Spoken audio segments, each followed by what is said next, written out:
तो hello students, आज की वीडियो में हम लोग क्लास 10th का सिविक्स की बुक का 4th चैप्टर स्टार्ट करने वाले हैं, जिसका नेम है जेंडर, रिलीजन एंड कास्ट।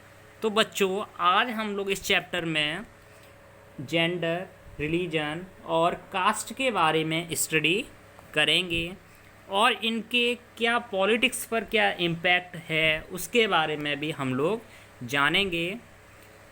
तो जो फर्स्ट टॉपिक है वो जेंडर एंड पॉलिटिक्स को लेकर है, लेकिन एक ग्लॉसरी में सबसे पहले एक की टर्म दे रखा है, हम लोग उसे समझ लेते हैं।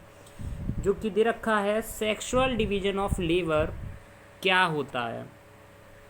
तो हम कह सकते हैं कि एक ऐसा सिस्टम जिसमें सारे काम, जो घर के अंदर के जो सारे काम होते हैं वो या तो किसी फैमिली की एक महिला के द्वारा किए जाते हैं या फिर जो डोमेस्टिक हेल्पर्स होते हैं, जो सर्वेंट्स, मेड होती हैं, उनकी हेल्प के थ्रू किए जाते हैं, उसे हम सेक्सुअल डिवीजन ऑफ लेबर कहते हैं।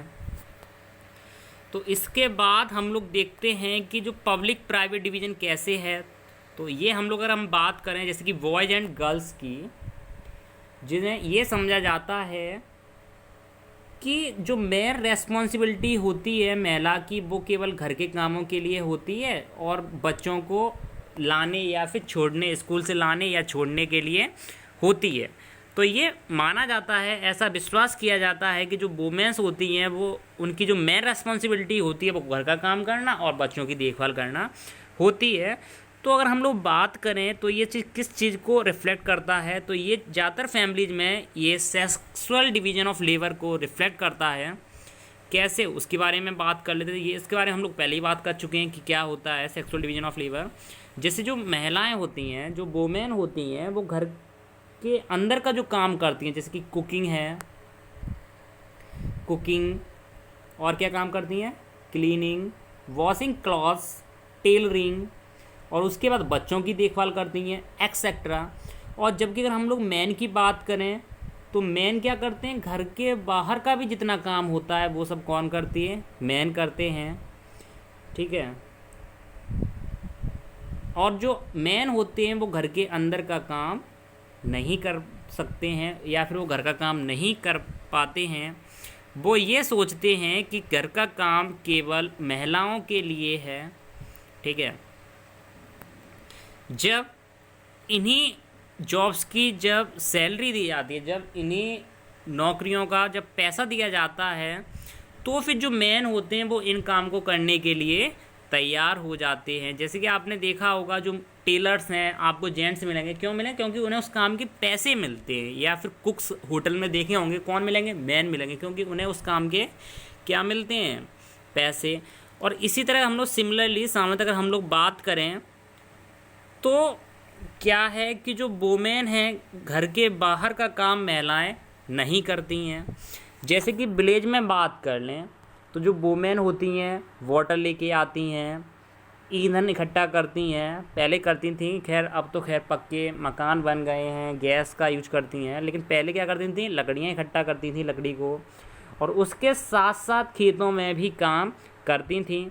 वहीं ये तो गांव की चीज़ है। और वहीं अगर हम लोग अर्बन यानी सिटी की बात कर लें तो जो पुअर वुमेन हुआ करती थी, जो गरीब महिलाएं हुआ करती थी, वो किसका काम करती थी, डोमेस्टिक हेल्पर्स का, मीन्स एक तरह से दूसरों के घर जाके काम किया करती थी, जो मिडिल क्लास की जो महिलाएं होती थी।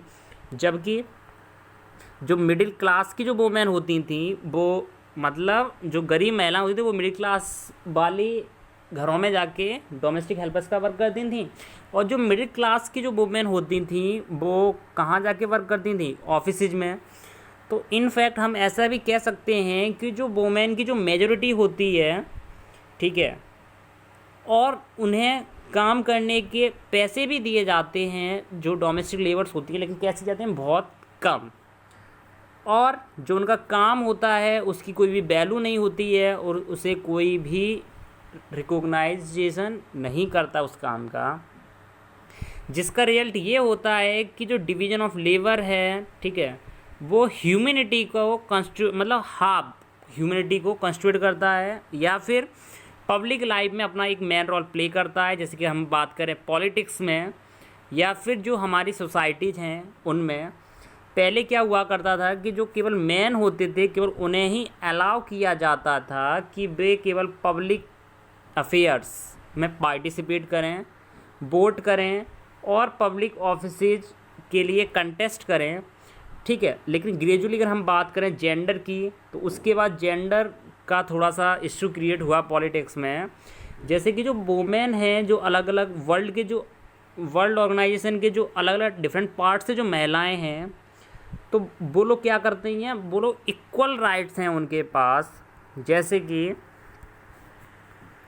ऐसी बहुत सारी एजिटेशंस हैं अलग अलग कंट्रीज़ में जो क्या कर रहे हैं, वोटिंग राइट्स टू वुमेन के लिए एक्सटेंशन कर रहे हैं, उनको बढ़ावा दे रहे हैं, ठीक है। और कुछ ऐसी भी जगह हैं जो किस चीज़ की डिमांड कर रहे हैं कि पॉलिटिकल महिलाओं को भी पॉलिटिकल एंड लीगल स्टेटस मिले और क्या इम्प्रूव हो, इसके साथ साथ उनका जो एजुकेशनल या फिर जो कैरियर अपॉर्चुनिटीज़ है वो भी इम्प्रूव हो, ठीक है। तो बहुत सारी चीज़ें हैं। एक वर्ड इसमें आया हुआ है जिसका नाम है फेमिनिस्ट। फेमिनिस्ट की अगर हम लोग बात करते हैं तो एक ऐसी महिला या फिर एक ऐसा व्यक्ति जो इक्वल राइट्स या फिर equal opportunities man and women में बिलीव रखता हो, मतलब महिलाएं या फिर मनुष्य आदमियों के लिए बराबर के राइट्स, बराबर की अपॉर्चुनिटी में जो व्यक्ति बिलीव रखता है, चाहे वो महिला हो चाहे वो मैन हो, उसे हम फेमिनिस्ट कहते हैं, ठीक है। तो जैसे कि अगर हम लोग अपनी कंट्री में बात करें, जो वुमेन हैं वो क्या कर रही हैं, still lag much behind man despite some improvement since independence. जब से हमें स्वतंत्रता मिली है तब से कुछ ना कुछ वुमेन की कंडीशन में भी इम्प्रूवमेंट हुआ है। जैसे कि our is still a male dominated patriarchal society. Women को उसके साथ में कुछ डिसएडवांटेज भी मिले हैं, कुछ उनका डिस्क्रिमिनेशन भी हुआ है। कैसे हुआ है उसकी हम लोग बात कर लेते हैं। जो लिटरेसी रेट है वुमेन की वो कितनी है, केवल 54% है अगर हम कंपैरिजन करें मैन के में, ठीक है। मतलब पढ़ी लिखी महिलाएं केवल आपको 54% मिलेंगी, जबकि जो मैन है वो कितने परसेंट है, 76%। उसी तरह सिमिलरली अगर हम लोग बात करें एक गर्ल स्टूडेंट्स के प्रोपोर्शन की, जो कि हायर स्टडीज़ के लिए जो जाती है, तो जो महिला बाहर स्टडीज़ के लिए जाती है तो वो उससे भी कम है।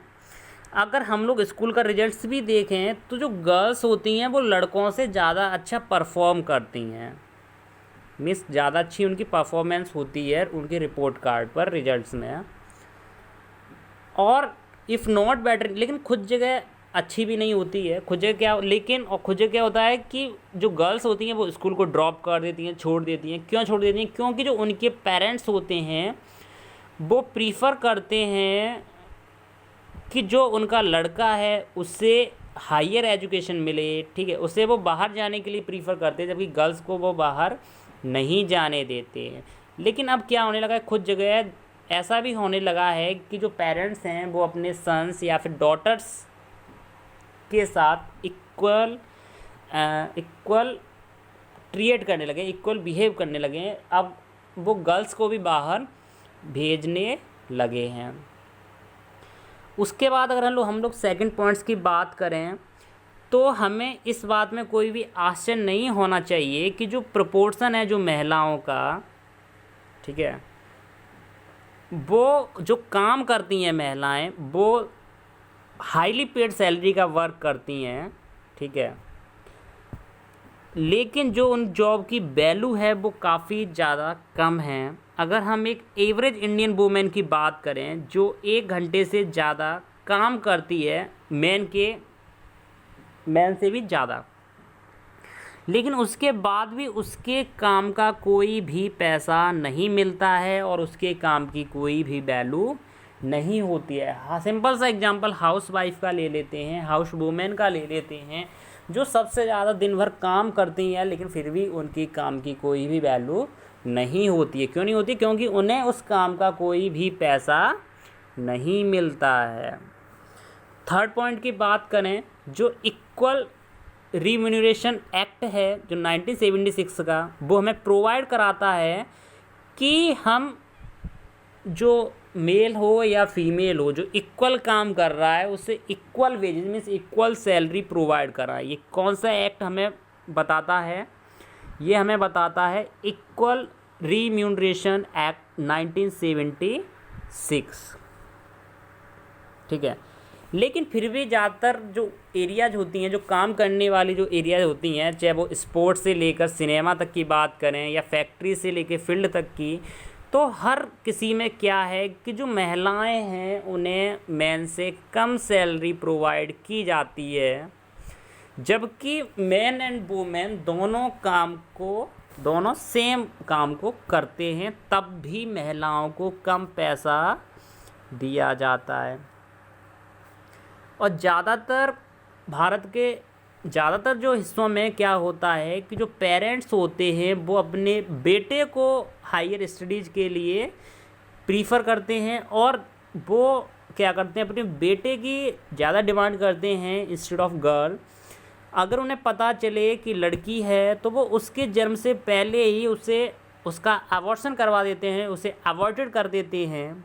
ठीक है, मीन्स वो लड़के को चाहते हैं, लड़के की ज़्यादा डिमांड करते हैं। जैसे कि हम बात करें सेक्स सिलेक्टिव अबॉर्शन की, तो जिसमें जो चाइल्ड सेक्स रेशियो है, child sex ratio means number of girls children पर 1000 बॉयज, मतलब ऊपर कितनी गर्ल्स हैं कितने बॉयज में से, और हम उस चाइल्ड सेक्स रेशियो की बात करें तो वो कितना है, मियरली 919 के आसपास है।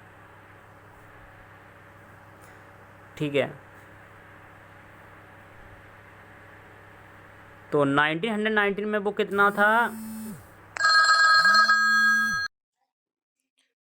तो जो रेशियो है बॉयज एंड गर्ल्स का वो गिर के कितना आ गया है, चलो चाइल्ड सेक्स रेशियो 850 या फिर 800 से भी कुछ प्लेसेस पर नीचे आ गया है। ठीक है, तो और हमें कई जगह से ऐसी रिपोर्ट्स भी मिलती हैं हरेसमेंट्स की या एक्सप्लॉयटेशन की यहाँ पर, और वो भी वॉयलेंस की भी कभी बार मिलती हैं जहाँ महिलाओं के साथ वॉयलेंस की जाती है, उनके साथ मारपीट की जाती है, उनका एक्सप्लॉयटेशन किया जाता है या फिर उनका हरेसमेंट किया जाता है।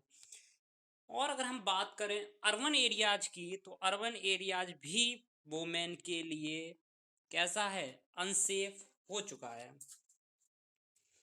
ठीक है, यहाँ तक कि जो महिलाएं हैं वो अपने घर पर भी सेफ नहीं हैं, उनके साथ मारपीट की जाती है, उनका हरेसमेंट किया जाता है, और उनके साथ कई तरह की डोमेस्टिक वायलेंस भी की जाती है। अब इसके बाद हम लोग बात करेंगे वुमेन्स का पॉलिटिकल रिप्रेजेंटेशन, महिलाओं का पॉलिटिक्स में रिप्रेजेंटेशन कैसा है। तो ये सारी चीज़ें हम लोगों को अच्छे से पता है। ठीक है, जैसे कि हम लोग बात करें इंडिया में, तो जो वुमेन का जो लेजिस्लेचर है वो कैसा है, काफ़ी ज़्यादा कम है। फॉर एग्जाम्पल अगर हम लोग बात करें जो परसेंटेज है इलेक्टेड वुमेन मेंबर्स की, लोकसभा में जो चुनी हुई जो महिलाओं की जो परसेंटेज है वो मुश्किल से 12% उनकी टोटल स्ट्रेंथ की है, टोटल 12%। 2014 में कितनी थी, 12%। और उनका जो स्टेट असेंबली में अगर हम लोग बात करें तो स्टेट असेंबली में 5% से भी कम है। इसके साथ ही जो इंडिया है वो किस में आता है, bottom group of Nations in the world. ठीक है, जैसे कि ग्राफ दे रखा है, इसमें हम लोग बात करें, ये ग्राफ दे रखा है वुमेन्स का, तो नॉर्थ कंट्रीज में जो नॉर्डिक जो कंट्रीज हैं वहाँ 40%, मतलब सबसे कम ग्राफ किसका है, इंडिया का है वुमेन की हम लोग बात करें वर्ल्ड में।